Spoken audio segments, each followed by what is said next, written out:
So this is going to just be a quick video about a little adventure we had recently. While we were driving along I-75 just outside of Chattanooga, we got waved down by a passing car, which is never a good feeling. We couldn't exactly make out what they were saying, but they were pointing back at the trailer, and we made out the word black. So first thought was, do we drop our black tank on the highway?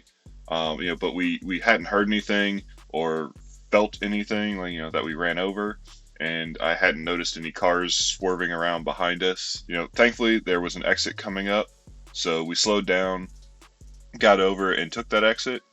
And as we turned off the exit ramp, we put the windows down, and we could hear something scraping behind us. So we got stopped in a gas station parking lot and got out to kind of see what was going on. And walked around, didn't see anything at first, and then finally bent down and looked underneath the trailer, kind of worried about what we'd see. And thankfully it was one of our sewer tube holders that we have mounted under the rig had fallen down and was dragging on the ground, and that end that had fallen was filed down. The cap was missing, the sewer hose that was inside it was missing, which was a replacement hose. We had just replaced that thing a couple of months ago because our old one got a pinhole in it.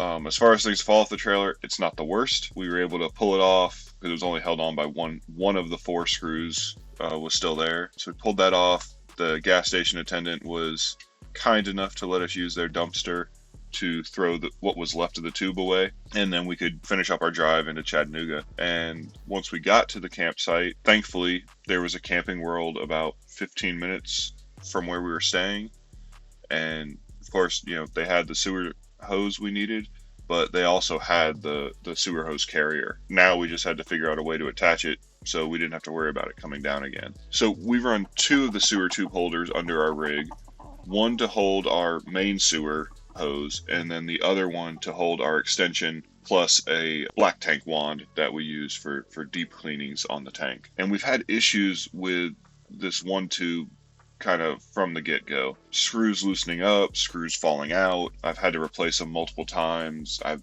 shifted it a little bit to try to get into some new metal, and for whatever reason this one tube just isn't happy under there. So now the task was, how are we going to fix it so we don't have to do this again? And what we came up with was to use jack nuts. For those of you who are familiar with the Airstream AC register modifications that No Lock Solutions offers, or that you can do it yourself, that's what it uses. It uses jack nuts to go into the metal and replace the sheet metal screws, and it gives you the ability to use a machine screw, and in the case of the sewer hose, some Loctite to hold everything together. So if you're not familiar with how jack nuts work, you basically drill a hole into some material. So in this case it was the sheet metal underbelly of our trailer. You place the jack nut inside, and then using a tool, either a molly tool or some other specialized tools, you collapse the jack nut. It has little legs that come out that grip onto the back of the